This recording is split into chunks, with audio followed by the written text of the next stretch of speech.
մեր տաղավարում են Խորովածի համահայկական 13-րդ փառատոնի կազմակերպիչ եւ աջակից Վլադիմիր Գևորգյանը, բարի լույս, եւ հայ խոհարարական ավանդույթների զարգացման եւ պահպանման հասարակական կազմակերպության նախագահ Սեդրակ Մամուլյանը, բարի լույս, բարի լույս։ Շատ ուրախ ենք ձեզ մեր տաղավարում տեսնելուց, ես այդ հենց օրը սկսել։ Մենք գիտենք, որ բավականին երկար ճանապարհ եք անցել, ընդմիջումներով, բայց ամեն դեպքում վերադառնանք արմատներին, թե որ թվականին եւ ինչը պատճառ հանդիսացավ, որ նման փառատոն ստեղծել։ 2008 նախ ուզում շնորհակալություն հայտնել, ողջունել մեր հեռուստադիտողներին։ 2008 թվականին պետական ծրագիր էր հյուսային դարպասները զբոսաշրջան զարգացման եւ այդ ծրագրի շրջանակներում մեր կազմակերպությունը եւ այն ժամանակ Վազգեն Խաչիկյանը հենց բնակվում էր Աղթալայում եւ գործունեություն էր ծավալում, միասին մենք սկսեցինք այդ Խորովածի փառատոնը տեղադրել, այսինքն դիրքավորել որպես այդ ծրագրի մի մաս այդ զարգացման, շատ դժվար ճանապարհ է անցել այս փառատոնը։ Եղել են դեպքեր, երբ որ մենք նույնիսկ մի օր հետո, այսինքն փառատոնից մի օր առաջ որևէ միջոց չենք ունեցել, ասենք ինչ-որ մի բան կազմակերպելու գեղարվեստական մաս եւ այլն, բայց ստացվել է, արել ենք էլի ընկերներով, այսպես թեև թիգունք տալով եւ կամաց այդ փառատոնը արդեն կայացավ իր հետ նաեւ հանրահարչակելով Աղթալան որպես զբոսաշրջային մի կենտրոն, որտեղ կարելի է այցելել, վայելել Բերդը, վայելել եկեղեցին, հոյակել։ Քանի տարի է անցկացվել հենց Աղթալայում։ 13 տարի հենց Աղթալայում։ Հենց 13 տարի։ Բայց մի ժամանակ, ես չեմ հիշում 7 թե 8 հենց եկեղեցու տարածքում, մնացած արդեն այնտեղ տեղափոխեցինք, եկեղեցին արդեն հանրահարչակվեց, բարեկարգվեց, նույնիսկ գմբեթի կառուցման հարց սկսեցին քննարկվել եւ այլն, եւ հետո տեղափոխվեց արդեն մարզադաշտ։ Ինչու Աղթալա։ Ես արդեն ասացի, որտեղ այդ ծրագրի մեջ էր հյուսային դարպասները, զբոսաշրջային բաներ, եւ իմիջիալոց Աղթալայի եկեղեցին միշտ դուրս էր մնում այդ զբոսաշրջային այդ ուղուց Սանահին, Հաղպատ եւ վերջ։ Այս կողմ չէր գալիս արդեն դեպի Աղթալայի այդ հոյակերտ եկեղեցի եւ Բերդը, մանավանդ Բերդի այդ տարածքը։ Բայց հիմա Փառք Աստծո արդեն շրջանառությունը արդեն փառատոնի ազդեցությունը նաեւ Աղթալայի վրա։ Ինչպիսին եղավ, այսինքն Խորովածի փառատոնը, Խորովածը կարող ենք ասել, պատճառ հանդիսացավ, որպեսզի մարդիկ Սանահինից հետո էլ արդեն որոշեն դեպի Աղթալա գալ կամ նույն Աղթալայում արդյոք զարգացում ունեցավ փառատոնից հետո մարդիկ սկսեցին տուրիզմի ուղղությամբ քայլեր գործադրել, հյուրատներ կառուցել, ռեստորաններ կառուցել, ինչ փոփոխություններ տեղի ունեցավ փառատոնից հետո։ Իրականում շատ ճիշտ եք, ես էլ ողջունեմ մեր հեռուստադիտողներին, բարի լույս բոլորին, շատ ճիշտ եք, որովհետև հանրահարչակումից հետո մենք ունեցանք Աղթալայում հյուրատներ, ունեցանք B&B-ներ, ռեստորան, 1-2, որոնք շատ կարևոր էին, այսինքն դա մի կետ էր Աղթալան, որտեղ մարդիկ կարողանում էին Հաղպատյանից հետո գալ, նույնիսկ Բերդ այցելել եւ եկեղեցի, որից հետո կազմակերպել իրենց ճաշը եւ վերադառնալ։ Եվ ամենակարևորը, անկեղծ ասենք, շատերը նույնիսկ Աղթալայի տեղը չգիտեին, բայց Խորովածի փառատոնի միջոցով իմացան եւ ինչպես պարոն Մամուլյանը նշեց, Աղթալան հանրահարչակվեց եւ պետք է նշեմ ընդհանրապես իրադարձային տուրիզմը եւ տուրիզմի զարգացումը շատ կարեւոր է մարզերում առաջ տանել, որովհետեւ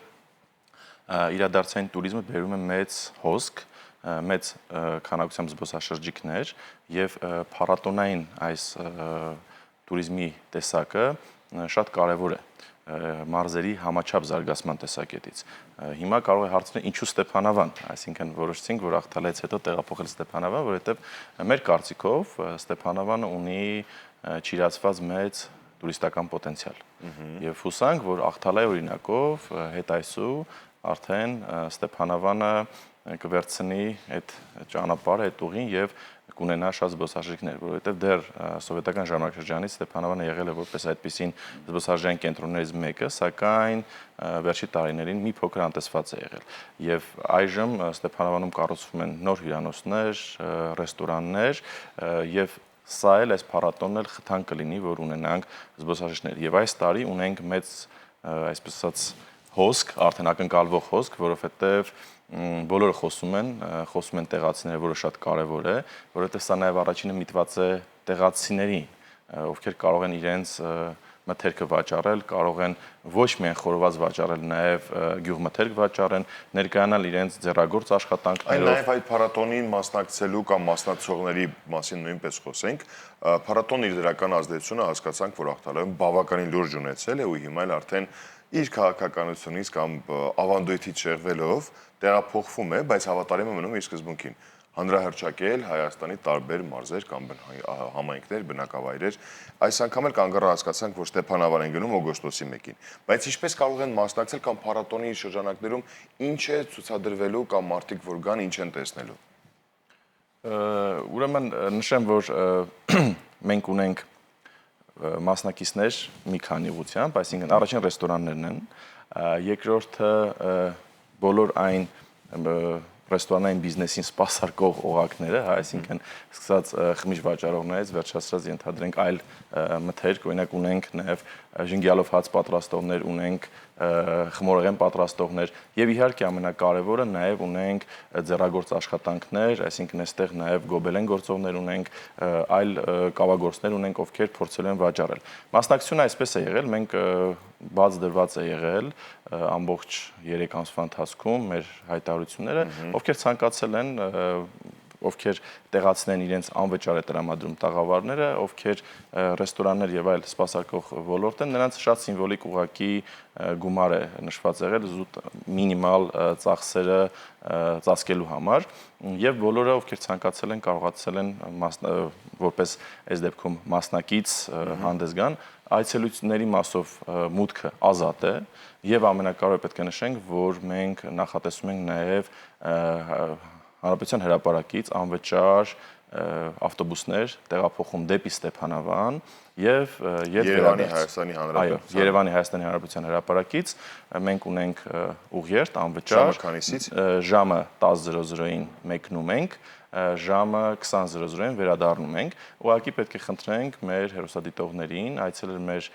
պաշտոնական Facebook-ին եւ Instagram-յան էջեր, որտեղ դրված է հղումը, գրանցվեն, որպեսզի կարողանան անվճար մեր ավտոբուսներից օգտվեն։ Իսկ ինչպես են ընտրելու ձեզ Facebook-յան էջում։ Խորոված ֆեստ։ Խորոված ֆեստ։ Խորոված ֆեստը գալիս է Ստեփանավան, կարծես արդյոք քաղաքի ենթակառուցվածքը պատրաստ է այդ հոսքն ընդունելու։ Որոշակի առումով պետք է նշենք, որ համայնքը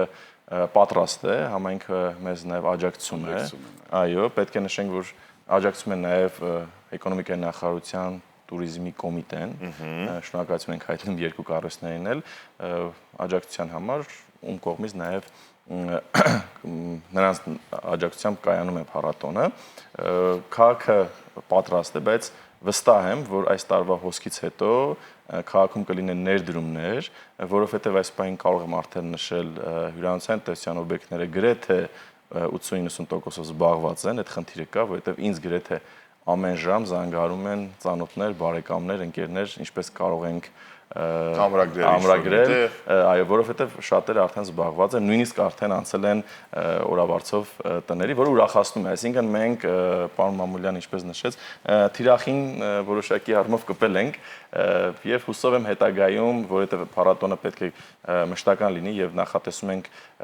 յուրաքանչյուր տարի օգոստոսի առաջին շաբաթ իրականացնել, ինչի, որովհետեւ Ստեփանավանը գիտենք անձրևային եղանակներով է հայտնի, փորձել ենք օգոստոսը ընտրել, որ ավելի քիչ լինի անձրևները եւ նաեւ ինքը ավելի շատ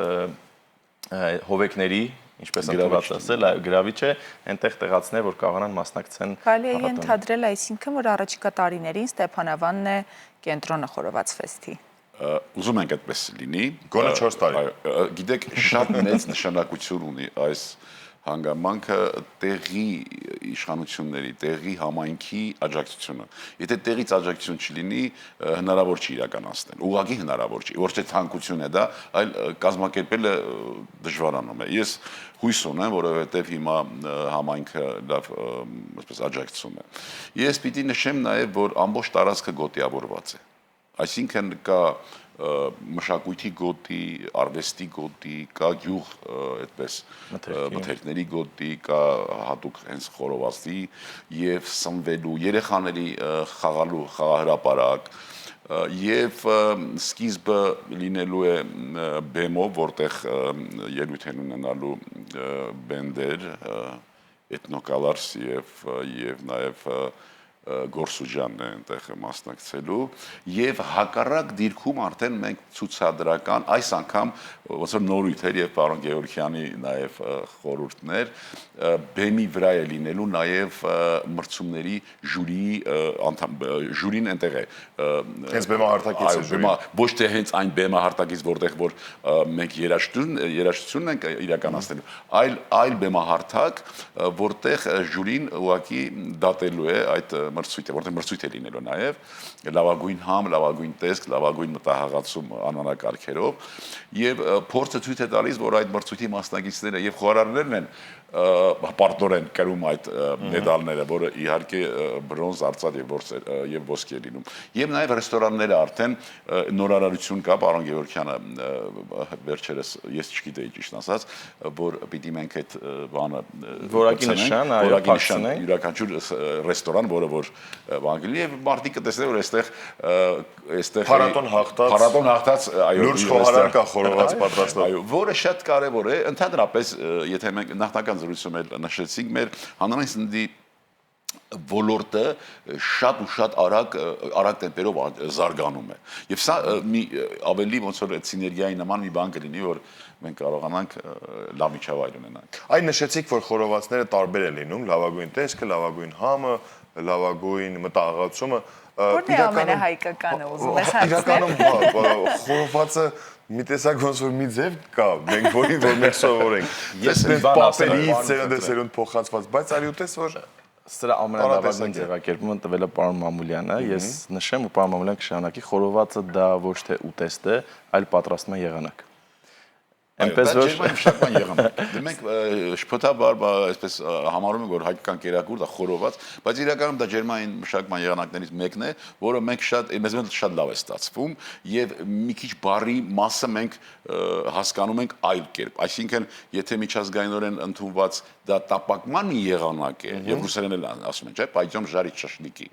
Եթե մենք ասենք գնանք տապակենք խորոված բայց մենք այդ խորոված բառը ոնց որ առանձնացրել ենք։ Դա արդեն ենթադրում է բաց կրակի վրա եւ այլն։ Ամենահայկականը դա հայկական ջերմ սիրով պատրաստված խորովածն է։ Խորոված պատրաստելիս պատրաստողը պիտի ուղղակի աշխարհից կտրվի եւ միայն այսպես իր մարմնով զգա ինչ է կատարվում այդ խորովածի հետ եւ ինչ համային փոխադրություններ են իրականանում իր նախնական այդ համեմված վիճակում այսինքն հոգով եւ սրտով պատրաստելն է սիրով պատրաստելն է Միանշանակ ու ես վստահ եմ, որ այդ ամենի ականատեսը մենք կլինենք, եթե ամսի 1-ին այցելենք Ստեփանավան, մասնակցենք խորովածի փառատոնին, Սելիներս ու համտեսենք տարատեսակ խորովածներ, որոնք մարդիկ հոգով ու սրտով են պատրաստել։ Շատ շնորհակալություն ձեզ լավ օրվա շարունակություն ենք մաղթում, նաև ձեր արած աշխատանքի համար շնորհակալություն ու հուսանք, որ փառատոնը շատ երկար տարիների կյանք կունենա ու նման կերպ նաև կխթան կհանդիսանա շատ համայնքների, մարզերի եւ գյուղերի։ Ձեզ լավ օրվա շարունակություն։